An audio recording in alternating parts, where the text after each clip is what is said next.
Saltwater Stories 1. Tom Robbins' Pilot by John T. Rolland. Beside the old lumber dock in Greenwich Harbor lay a craft that seemed the relic of another age. During the long winter, Tom Robbins used often to stroll down after school to examine her and see how she was making out. Nobody was on board the strange vessel. Her sails had been stripped off the spares, and in the waist the snow lay level, with the cap rail of her high bulwarks.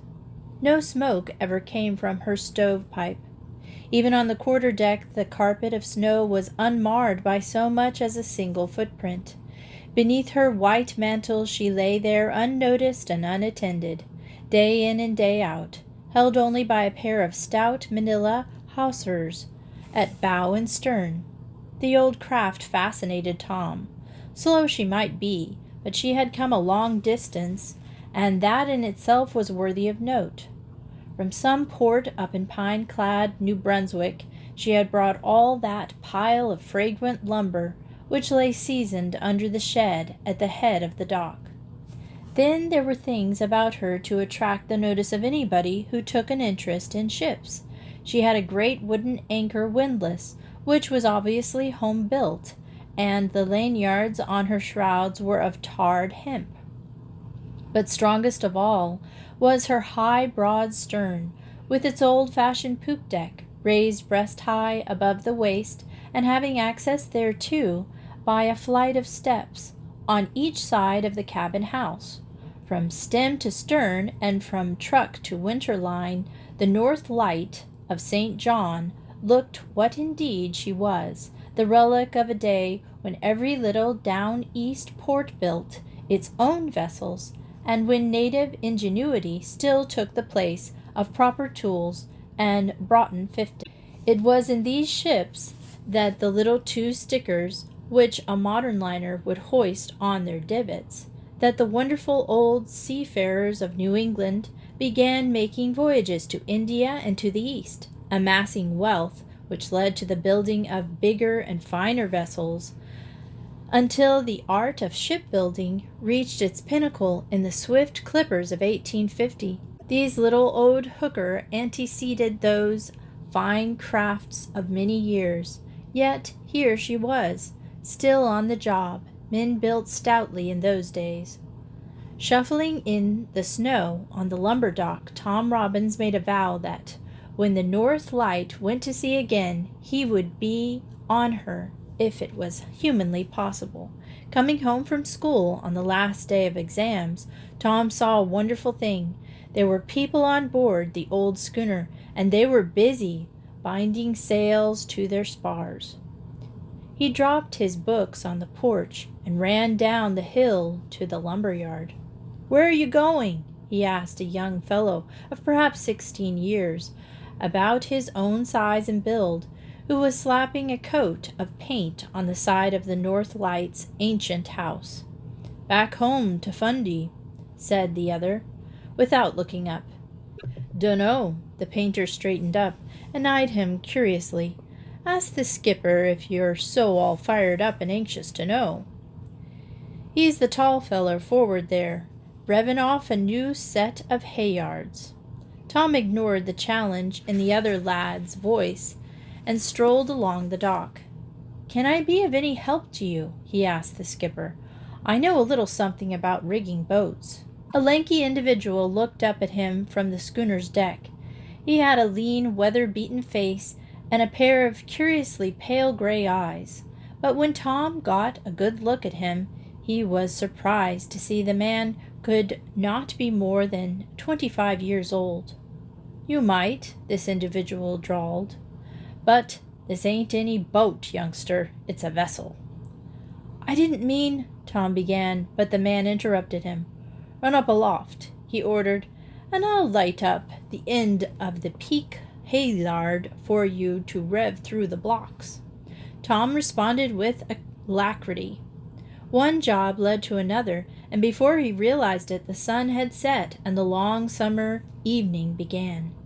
"Guess I'll have to go home now," he said at last. The skipper nodded, and Tom climbed up on the pyre. "Say," he asked, "where is the North Light going?"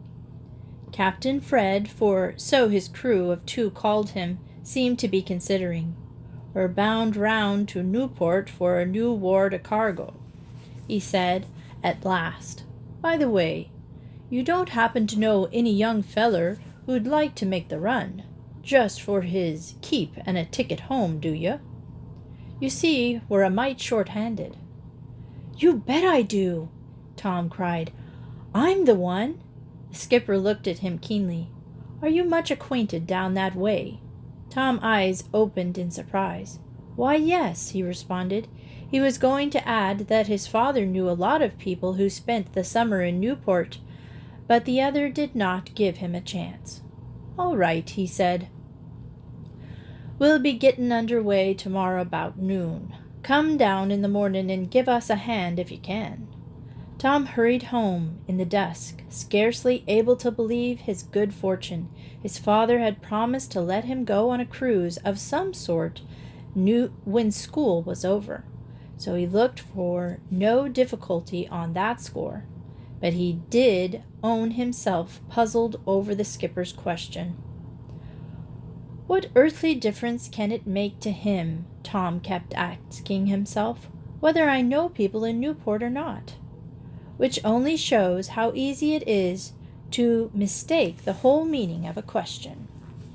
Next evening, just as the sun was setting and the old North Light drifted with the tide out past the black buoy that marks the entrance to Greenwich Harbor and headed eastward down the Sound. On each side the shoreline faded away in the purple haze of distance, but directly ahead a clear horizon beckoned unblemished by sign of land. Tom, who had been laboring with Charlie and Dick to hoist the heavy mainsail, finished this work and sat down, panting on the rail. A gentle breeze from the southwest filled her canvas and urged the North Light quietly ahead. "Now, youngster," called Captain Fred from beside the wheel, "come aft here and tell me the names of some of those lights that are straight to the blink." Charlie had already gone into his galley and was beginning to rattle pans and chop kindling in preparing for cooking the evening meal, and the boy Dick was stretched out at full length on the top of the main hatch, so Tom and the skipper had the quarter-deck to themselves. "I've never been in the Sound before," said Captain Fred, "except when we came up with the lumber last October, and then we made most of the run by daylight, so I ain't much acquainted with the lights." "Well," Tom answered, "this fixed red on the port hand is Stamford Harbor. The fixed white ahead on your starboard bow is Eaton's Neck, and that's the lighthouse on the Long Island side till you get down to Port Jeff, and the flashing red and white on the port bow is Green's Ledge, about off South Norfolk." The skipper listened intently. "You've sailed these waters quite some?" he asked. Tom nodded. "Yes," he said. "You see, Father's has a great friend who is a commodore of the yacht club, and I've cruised with him on this yawl." "Ever get down as far as Newport?" "Sure, we went in that twice last summer, and the second time at night." "I'm glad of that," said the skipper in a relieved tone, "because it's a good thing to have somebody aboard who knows the waters. I've a mind to get me a chart, but what with all the bother of getting her rigged up and no custom house handy—" "I clean forgot." Tom gasped almost aloud. "You mean you say you have no chart on board?"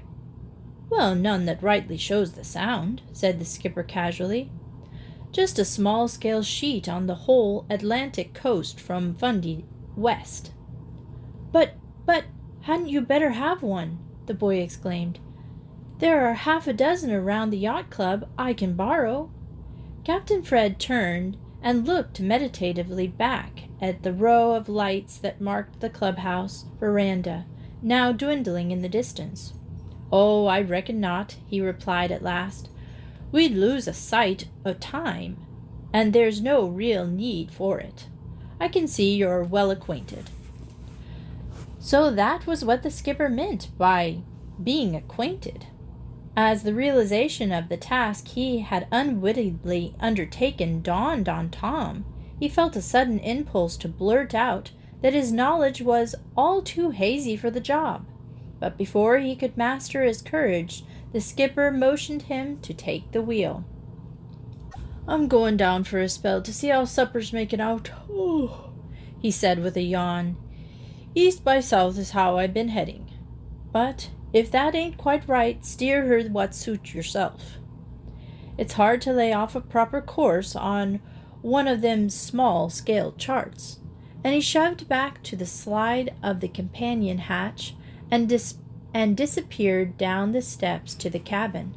Left by himself in the growing darkness, Tom closed his eyes and tried hard to revisualize the chart, which he had seen often carelessly laying.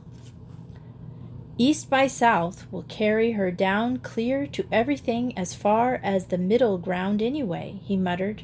"Then I guess due east will be about right for the race. Well, I can't back down now, and that's one sure thing."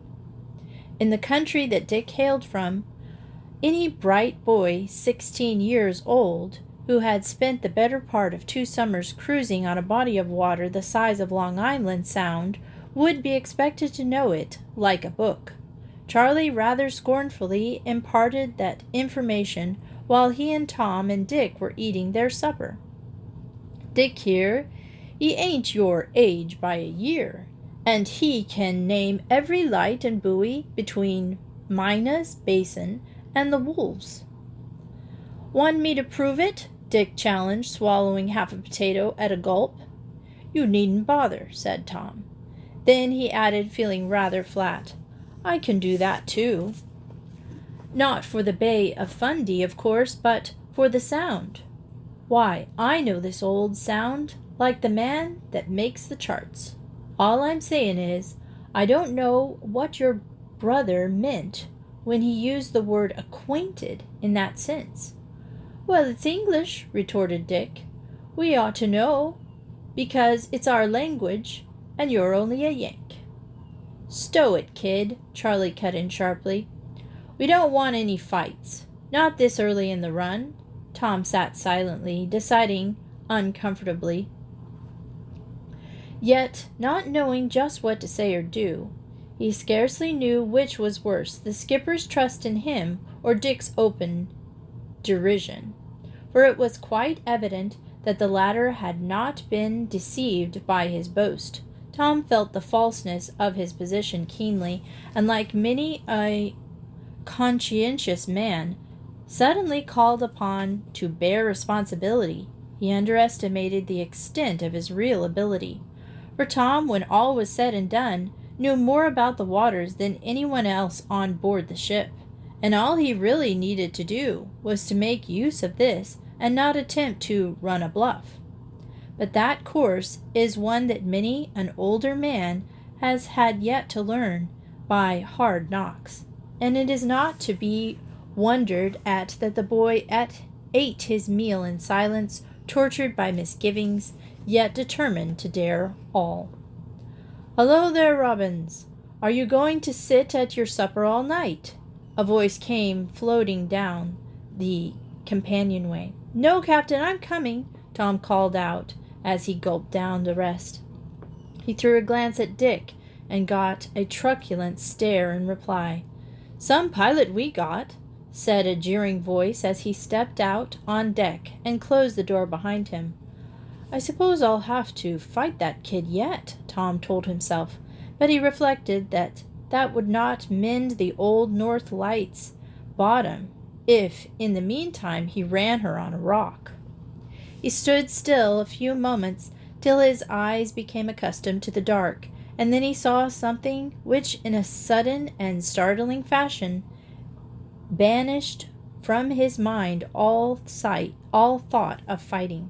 The heat of the day had not been especially burdensome on the Sound, but ashore it must have been a boiler.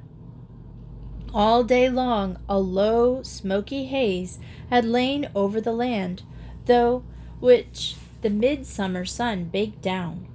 With the coming of dusk a gentle sea breeze had freshened somewhat, but at the same time the great heap of thundering clouds began to mount skyward above the Connecticut shore.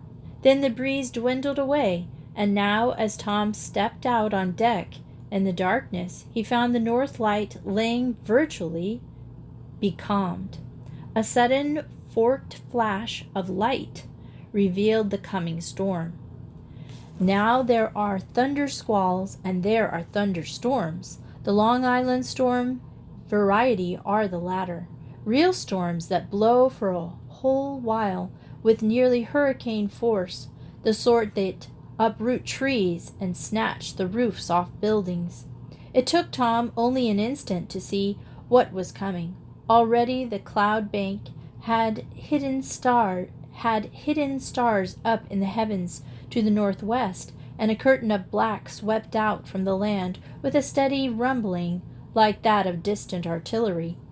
Occasionally a flash would come, so bright that it disclosed the shore for miles, and lit up the schooner's deck like a searchlight. Then one could catch a glimpse of riven, wind-torn clouds with their fringes streaming like black plumes before them. The storm center appeared to be about over Stamford. It was coming straight and fast for the motionless schooner. "Great Scott, Captain! This one's going to be about!" Tom exclaimed in a tone of awe. "So she looks," the skipper said dryly.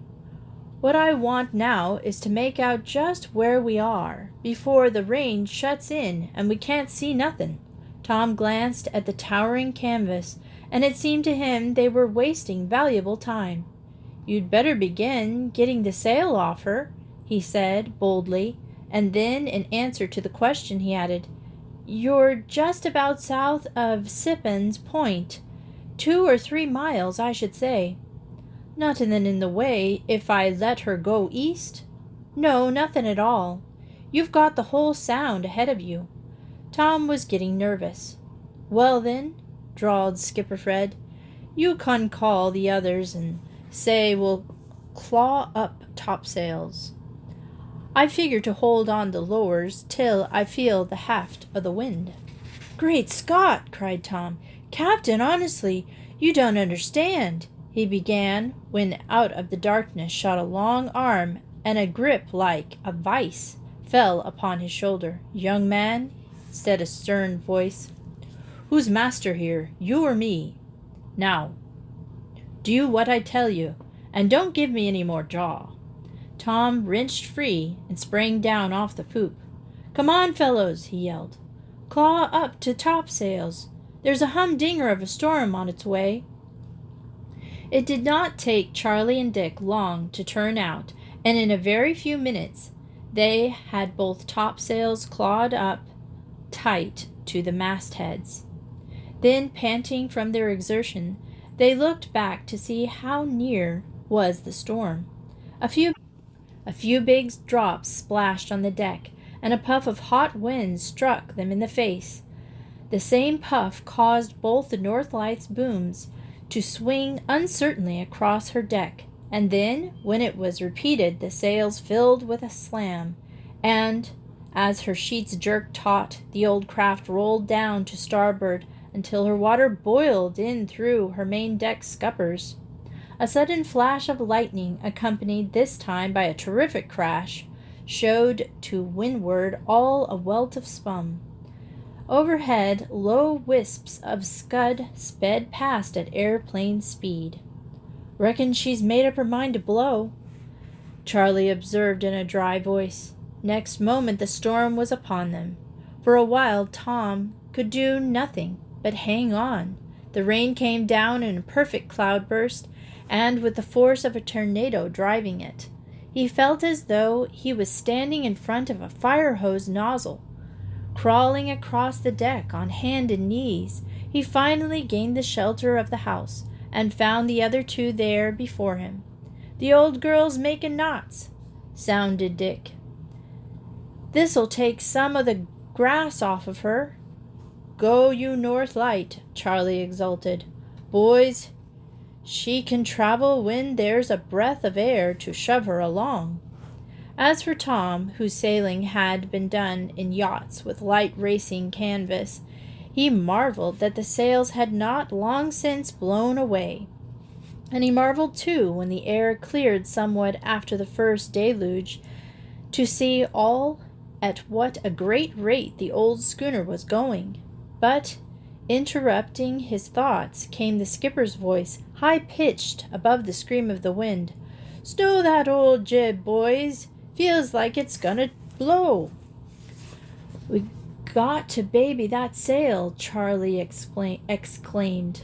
"It ain't so sound as the others. Come along, fellers." He darted towards in the rain. Following Tom, Dick came to the bow of the vessel. Charlie threw the jib halyard off its pin and laid hold of the downhaul. "Get out on the nose pole and smother her while I haul her down," he commanded.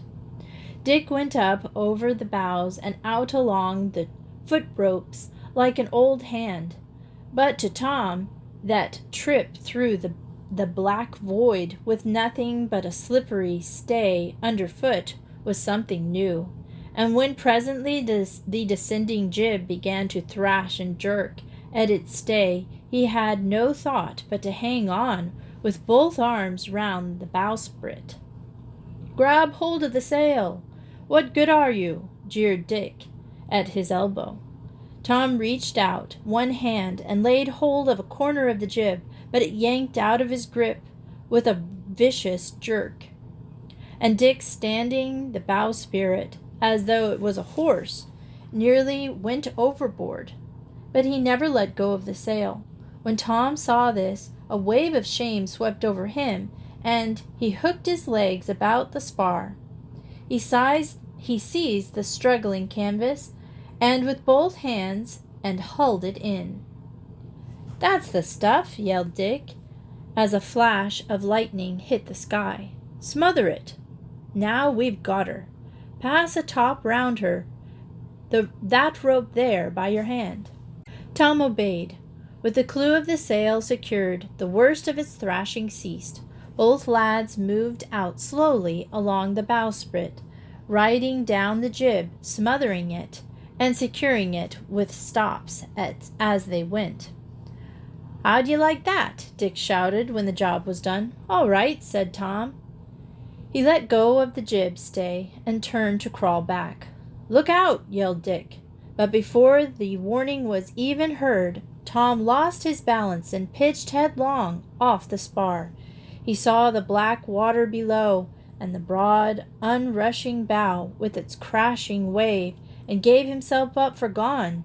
Then an iron grip had him by the belt and yanked him back across the spar.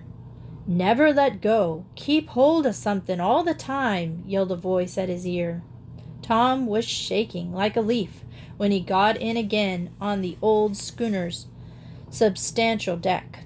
Dick sprang down behind him and clapped him on the shoulder.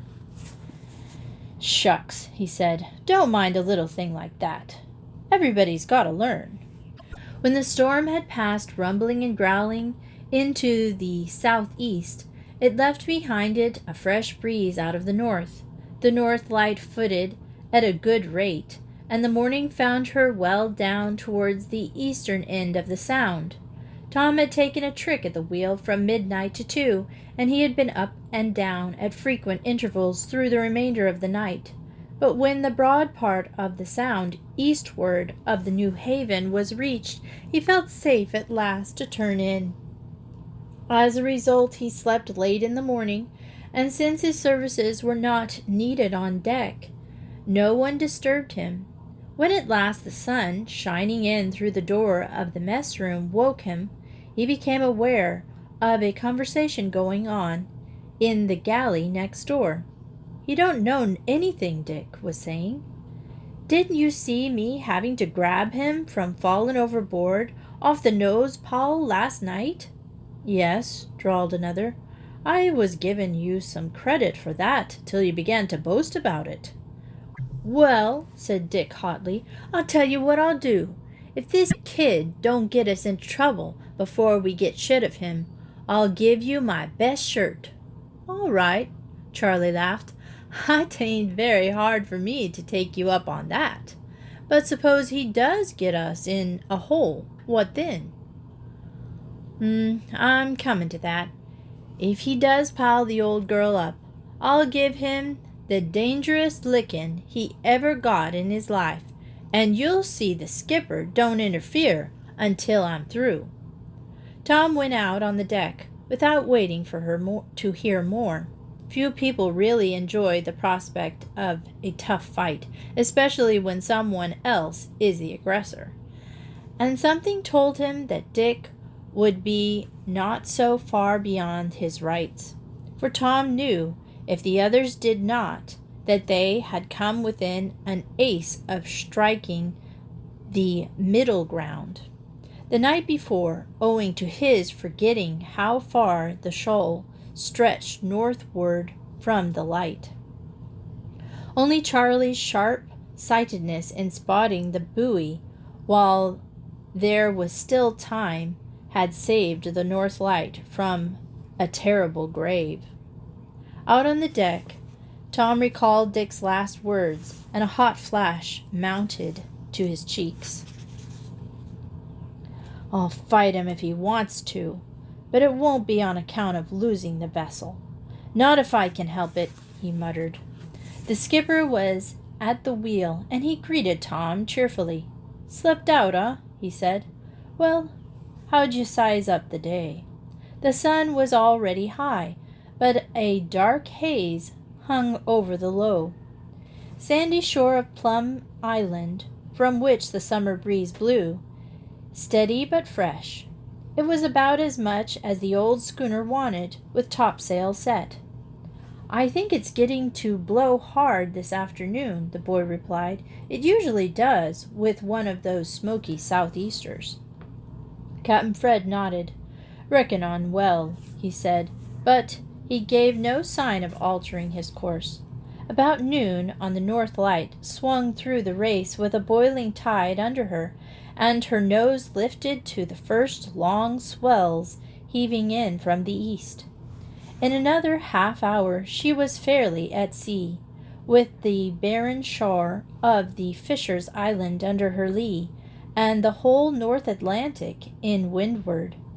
The distance from there to Point Judith, where she would turn north to enter Narragansett Bay, was about 50 miles, and the course nearly due east along a straight sandy coast.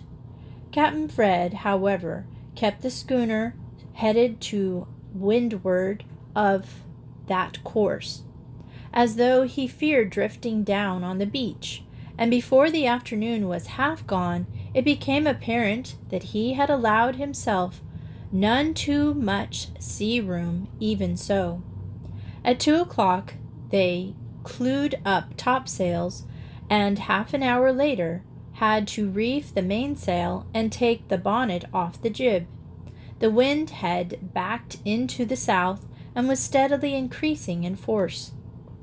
Sky and sea were no longer blue. A dirty brownish gray filled the atmosphere, and the low clouds of scud rushed past overhead. "Worse than I figured on," muttered Skipper Fred, after a trip below for sea boots and oilers. "The bottom's dropped clean out of the glass. I reckon we're in for a dusting." "And caught on a lee shore at that," added Dick. There had been a big swell running when the North Light first poked her nose out through the race, but that was nothing to the sea that soon made up. Tom would never have believed waves could rise to such a height. In such times, standing on the poop, he could see far and wide across an endless series of advances, foam-flecked ridges on one side, and on the other the surf crashed in fury on the beach, a scant 3 miles alee. That sight held a gruesome fascination, for struggle as she might to keep away from it, the north light was gradually getting nearer and nearer as the hours dragged by. "Making leeway like an empty cracker box," grumbled Charlie, his cheerful smile for once lacking.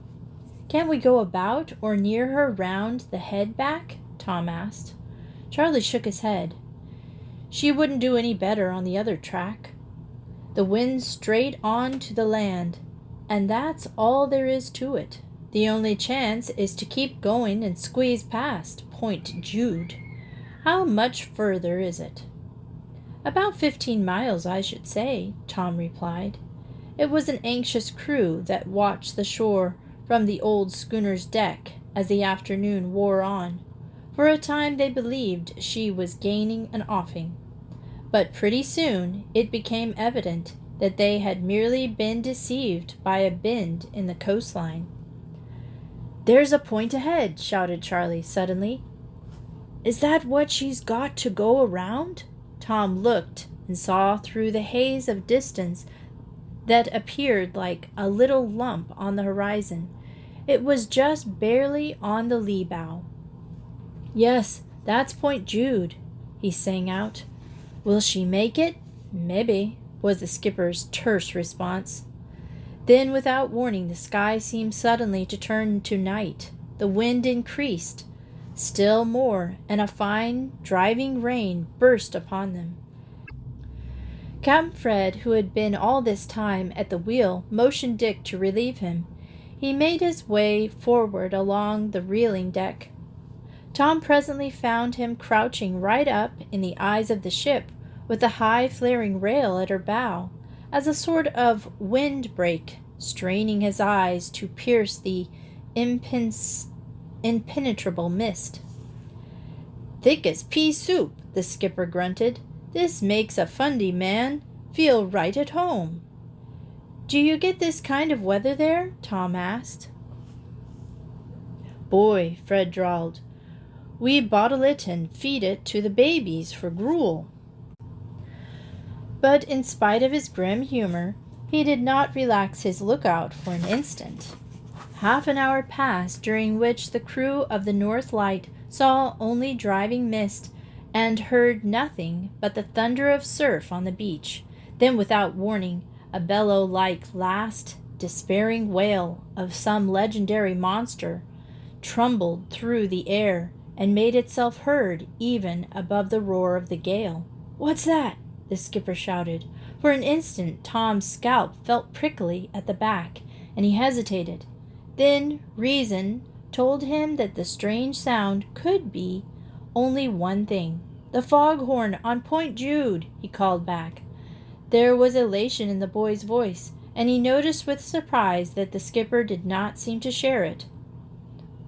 All at once he understood the horn had sounded dead ahead, and it was, he knew, in a building some distance back from the point. They were only about to head up for the horn. The schooner could never weather Point Jude. Instead, she would strike the beach right where the surf pounded hardest. Dick heard the horn too, and came running forward. "What have you got us into now?" he flung at Tom as he went past. Skipper Fred stood silent, looking very grim. His eyes were fixed on the gray mist ahead. Suddenly he whirled about. "Hard down your helm! Chuck her up in the wind!" He yelled to Charlie at the wheel. Then he turned to Dick and Tom. "Let go everything, on the run. Clear away the port anchor. Dick, we'll give her both hooks. Only chance left." His words came to Tom in snatches above the scream of the gale as the old North Light sprang up to meet the seas. Between her dizzy leaps, Tom dragged himself along the rail and caught the skipper's arm. "Don't try to anchor," he yelled. "It's sandy bottom. No anchor will hold there." The skipper loomed above him, taller and more gaunt than ever, but with a light of grim humor still shining in his eyes. "Maybe not, youngster, but it's better to hit the beach stern first than to charge spring into it and lose all hands." Then, seeing the lad did not understand, he added, "She won't tack in this sea. There's not room to wear around." Tom stood hanging on while Dick and the skipper struggled to get the anchor clear. The old schooner had lost headway and was beginning to settle backward at the mercy of the sea. The sails still thrashed overhead, but it would be the work of only a minute to get them down. Dick was already yelling at him over his shoulder to let the hay-yards go. Suddenly, to Tom's straining senses came a sound of breaking seas. Yet it was different, somehow, from the surf on the beach, and very much closer. Strange. There were no reefs that he knew of. Like a flash came recollection, and with it hope. The chance was a desperate one, and there was no time to explain. "Hold your anchor!" he yelled at the top of his lungs, and like a shot he was off, racing aft, dodging the thrashing gear, and leaping up the poop ladder at a bound. "Put your helm up!" "Fill her! Away! Quick!" When Charlie only stared, Tom thrust him away with all his strength and spun the wheel round before he could interfere. The schooner responded slowly but surely. Her bow fell off from the wind, her sails filled, and then, moving faster each moment, he swung off straight for the beach. "Let go that wheel, are you mad?" roared the skipper, but Tom paid him no heed.